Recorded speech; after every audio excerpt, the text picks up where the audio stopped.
అనేక మంది జీవితాల్లో ఎన్నో విషాదాలు జరుగుతూ ఉంటాయి. It is not the tragedy that has happen to you but what is happening to your mind. మీ మనస్సులో ఏం జరుగుతుంది అనేది చాలా ముఖ్యమైనది. బయట విషాదాలు జరుగుతున్నాయి, కుటుంబంలో పోగొట్టుకున్నారేమో. విషాదాలు లేని జీవితము it is very unnatural. Because ప్రతి ఒక్కరి జీవితంలో ఏదో ఒక విషాదం జరుగుతూ ఉంటుంది. ఆ విషాదము ఫస్ట్ ఎక్కడ మనకి దెబ్బతీస్తుంది అంటే మన మనస్సులో it attacks our mind, it freezes our mind, it depresses us, మనల్ని కృంగదీసేస్తుంది. కానీ నేను ఒక్కటే అంటున్నాను ఏంటంటే, మీ మనసులో వచ్చే ప్రతి తలంపు మీకు చెందింది కాదు. It does not belong to you. ఏదో ఒక తలంపు వస్తుందన్నంత మాత్రాన మీరు దాన్ని అంగీకరించనక్కర్లేదు. ఎన్నో పక్షులు మన తలపై నుండి వెళ్ళిపోతూ ఉంటాయండి. మన తలకాయ ఒక గూడు కాదు కదా. యూ కెనాట్ సే ఈ పక్షిరా ఆ పక్షిరా. అలాగనే మన జీవితాల్లో కూడా ఎన్నో తలంపులు మన తలలో వస్తూ ఉంటాయి. వచ్చినంత మాత్రాన ఇది ఎందుకు వస్తుంది అని దాని గురించి మళ్ళీ దాన్ని ఎంగేజ్ అయ్యి, అసలు నాకు ఎందుకు ఇటువంటి తలంపులు వస్తున్నాయి, నాకు ఎందుకు ఇటువంటి అంటే నిజంగానే జరిగిందా అని దాని గురించి some people brood over some negative thoughts. Strong hold లాగా మారుతుంది. మొదట్లో అర్థం కాదు, మొదట్లో మామూలుగా ఒక తలంపులాగానే ఉంటుంది, కానీ అదొక స్ట్రాంగ్ హోల్డ్గా మారుతుంది. ఈరోజు మిమ్మల్ని అడుగుతున్నాను, మీ తలంపుల పైన మీకు జయం ఉందా? తలంపులు వస్తూనే ప్రతి ఒక్కరికి, కానీ తలంపుల్ని అంగీకరిస్తున్నారా? తలంపులు చాలామంది అంగీకరించి కృంగిపోయి ఉన్నారండి. ఈరోజు ఎందుకు కృంగిపోయి ఉన్నారంటే, నాకు చేత కాదని ఎవరో అన్నారండి. ఆ చేత కాదన్నది నేను ఆలోచిస్తా, అవును నాకు చేత కాదు, అవును నాకు చేత కాదు, అవును నాకు చేత కాదని ఐఎమ్ అగ్రీయింగ్ విత్ దెమ్. అందుకనే నిజంగా చేతకాని స్థితిలో ఉన్నారు. ఇందాక పాడినట్టు నన్ను బలపరచు యేసును బట్టి సమస్తము సాధ్యం. ఎందుకు దావీదుతోటి కూడా చెప్పారు కదా, చుట్టూన వాళ్ళందరూ అన్నలు, చుట్టూన వాళ్ళందరూ నువ్వు పోరాడతావా, నువ్వు చేయగలుగుతావా? But he is so strong spiritually and mentally, emotionally. Spiritual strength అది దేవుని బట్టి. మెంటల్గా కూడా ఎందుకు అంత స్ట్రాంగ్ ఉన్నాడంటే because of God, because of he knows who he is in God. ఈరోజు మీకు దేవునిలో మీ ఐడెంటిటీ తెలుసా? ఐడెంటిటీ క్రైసిస్ ఈరోజు చాలామందికి. ఏంటి ఐడెంటిటీ? అసలు నేను ఎవరిని, అసలు నేను ఎందుకు, అసలు నా వల్ల ఏమైనా అవుతుందా, అసలు ఏమైనా చేయగలుగుతా? ఎప్పుడు చూసిన నెగిటివ్ తలంపులే మీ గురించి మీకు. అవునులే నాకు కాదులే. కానీ దావీదు చూసినట్లయితే he did not pay attention to anybody around him, not his brothers, not the soldiers. అందరు అన్నారు నీ వల్ల అవుతుంది, నవ్వారండి, చులకనగా మాట్లాడారు, ఎంతో గేలి చేస్తారు. ఆఖరికి గొలియాతు కూడా ఆయనను గేలి చేస్తాడు. But look at the strength that was in his mind, the mental strength, the spiritual strength. No matter what you say, I know with God I can do it.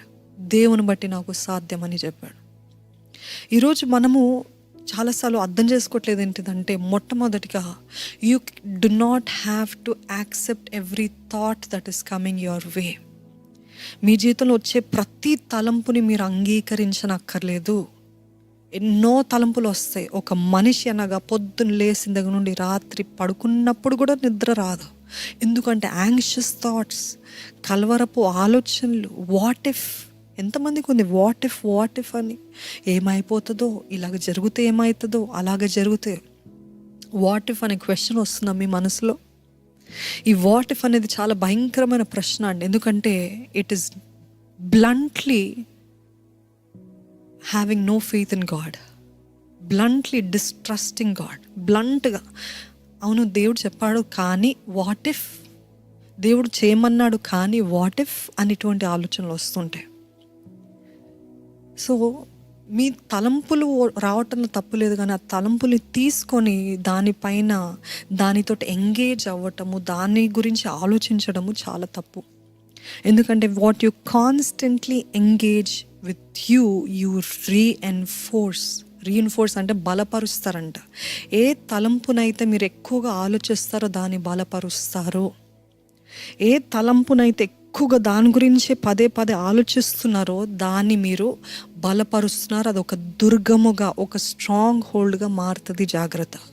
ఈరోజు మిమ్మల్ని అడగదలుచుకుంటున్నాను ఏంటంటే, ఏంట తలంపు మీరు మరలా రోజంతా మీకు అదే తలంపు వస్తుంది.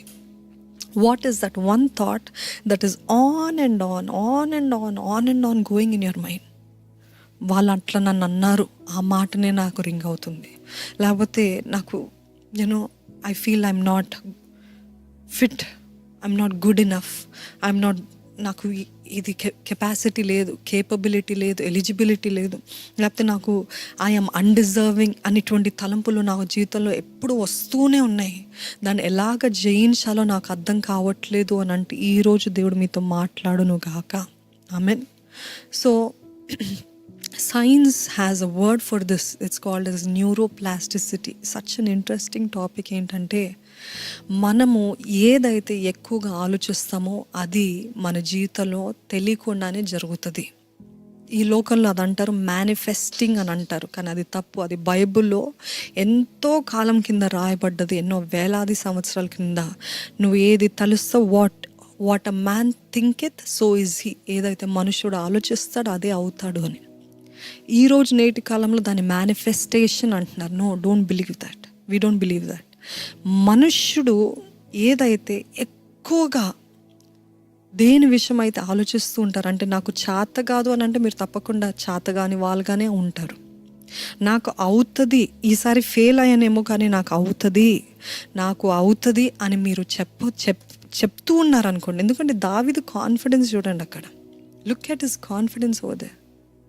I will fight. ఈరోజు నీ మాంసము పక్షులు వచ్చి తింటే, ఈరోజు నువ్వు దేవుని చేతులు ఓడిపోతున్నావు అని ముందుగానే చెప్పాడు.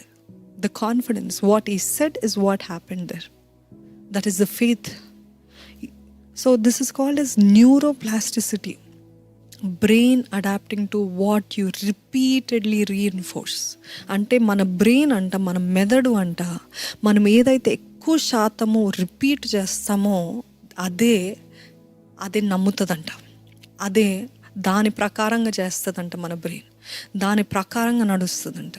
So what are you repeatedly saying?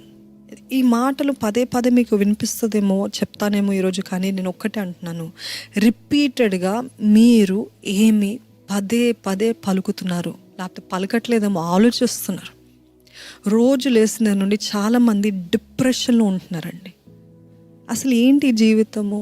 ఏదో ఒక భారం, ఒక 10 కిలోలు 100 కిలోలు తలపైన ఉన్నట్టు dragging your self, pushing your self.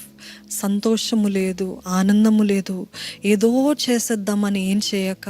చాలామందికి ఫ్రస్ట్రేషన్ జీవితంలో ఎందుకు వస్తుంది అని అంటే, పొద్దున్న లేసిందే ఇది చేద్దాము, ఇది చేద్దాం అని అనుకుంటూ ఉంటారు. కానీ when it comes to the end of the day ఏమీ చేయలేదనే ఫ్రస్ట్రేషన్ ఉంటుంది. నేను అనుకున్నవి చేయలేకపోతున్నాను, నేను ఉద్దేశించింది చేయలేకపోతున్నాను, నా టైం అంతా కూడా ఫోన్లో వెళ్ళిపోయింది, నా టైం అంతా మనుషులతో వెళ్ళిపోయింది, నేను ఎన్నో చేసేద్దాం అనుకున్నాను, ఏం చేయలేకపోయానని చాలామందికి దీన్ని బట్టి ఫ్రస్ట్రేషన్ వస్తుంది. I also frustrated because of that. మనం ఫ్రస్ట్రేట్ అయితే ఏం లాభం లేదండి. ఈరోజు చేయలేదా, తప్పకుండా నేను రేపు చేస్తాను, అటువంటి మైండ్ సెట్ ఉండాలి. ఈరోజు నేను ఓడిపోయినా, తప్పకుండా రేపు చేస్తాను. పరిశుద్ధుడా తండ్రి, పరమదేవా, నీకు వందనాలయ్యా. మాకిచ్చిన ఈ సమయం బట్టి నీకు వందనాలు ప్రభా.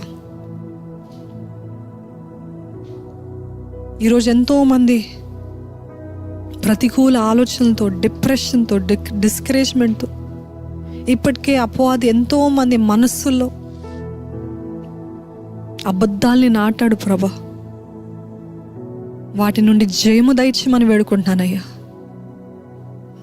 ఈ విన్న వాక్యము తండ్రి, 2 అంచులు కలిగిన వాడి కలిగిన ఖడ్గము వలె ప్రతి హృదయంలో దూసుకు వెళ్ళాలి ప్రభా. దూసుకు వెళ్ళిందని నమ్ముతున్నాను ప్రభా. నీ ఆత్మకార్యము జరిగించు. God our hearts Lord, God our minds Lord. మా మనసుని కప్పయ్యా, కాపాడయ్యా. నీ వాక్యం అనే డాలు మా మనసు చుట్టూ ఉండాలి ప్రభా.